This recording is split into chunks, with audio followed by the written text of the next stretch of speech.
Have you ever found yourself overwhelmed by stress and then later realized that it was really your own thinking that created all the chaos? In this video, we're going to explore why stress isn't quite what it seems.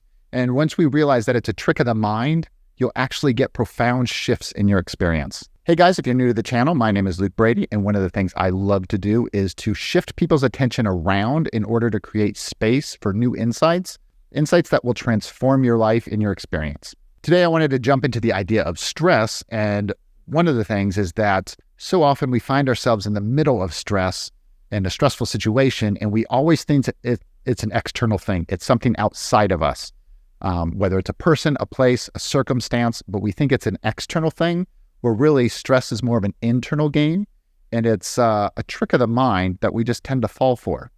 I think of it as if an artist were to sketch a monster in an art pad and then they're afraid of their own monster. Like that's afraid of their own drawing. That's really kind of what it comes down to. It's something that we create, but then we forget that we created it. A big topic that gives a lot of people stress on a day-to-day basis can be finances. You know, our bank balance is what it is.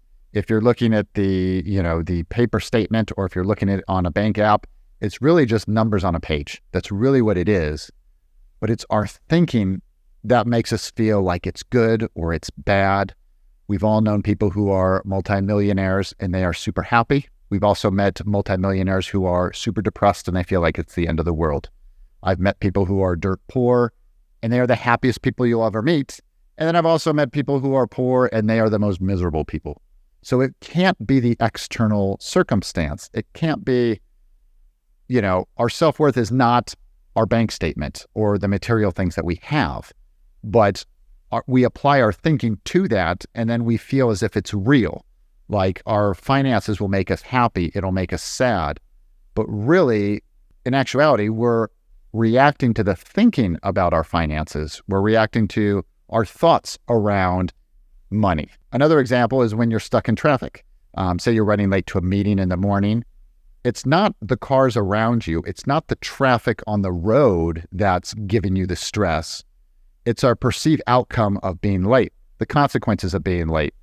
If we're early, if there's an accident, if there's something running, like it's all the external circumstances we apply to the stress, but it's not necessarily that. It's all in our head. Just last week, I was actually driving one morning to some place that I had to be. I left later than usual. I happened to hit like the three major intersections. I hit green lights and I just like coasted through them. I ended up getting there on time, actually earlier than I usually do. And it was weird because once I got there, I even felt more like, why was I all worked up about it?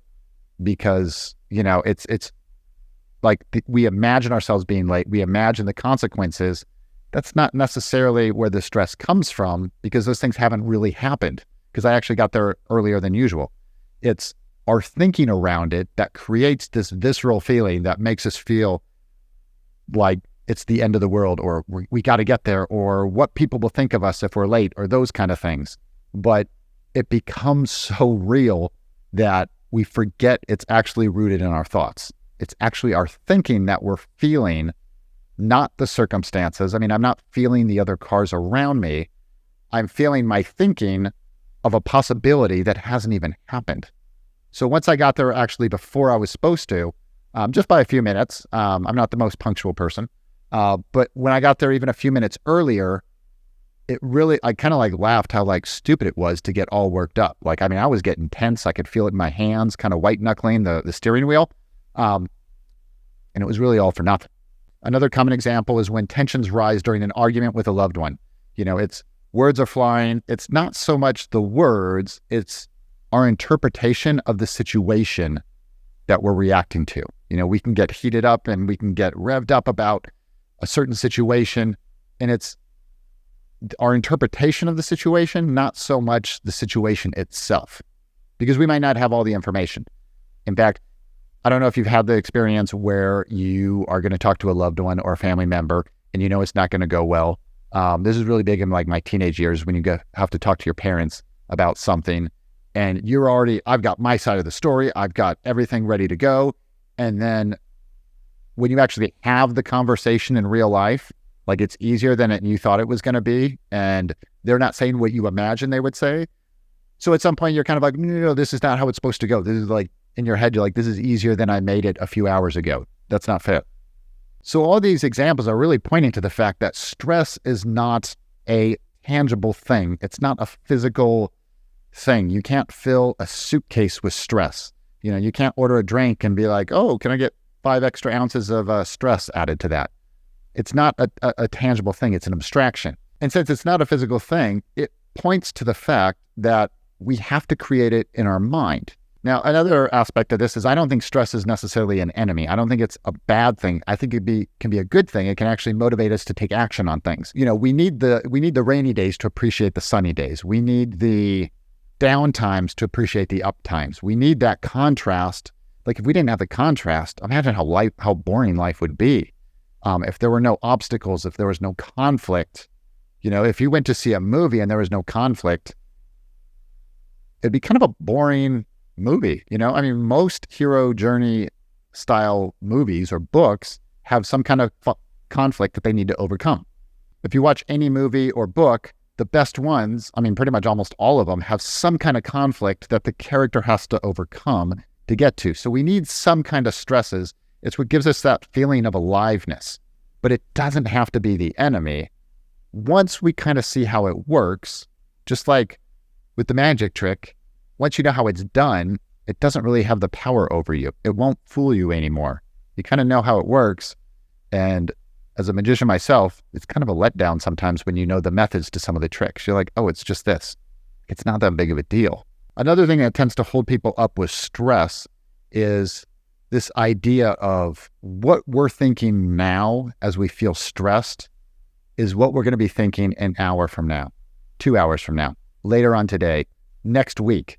We feel like the stress and the pressure in the current moment is what we're going to be thinking and feeling down the road. The weather here in Las Vegas and also when I used to live in Arizona, monsoons in the summer show up out of nowhere. In a second, it could be sunny, and then within minutes, it can be a torrential downpour. Just like our thinking, we're always one thought away, one insight away from a completely different reality. One little shift, one thought, one perspective. One thought can just give us a new perspective and change the way we see our relationship to that. So it's kind of empowering to know that we're always only ever one insight away from a completely different reality. So we always get tied up with the idea that our thinking now is what we're going to be thinking and feeling down the road. And I felt like, when you're in the stress, when you're in that pressure, it's tough to remember that it's only thought. It's a lot like watching a movie. You could be scared, you can feel the emotions, but on some level, it's a movie and people didn't get hurt making the movie.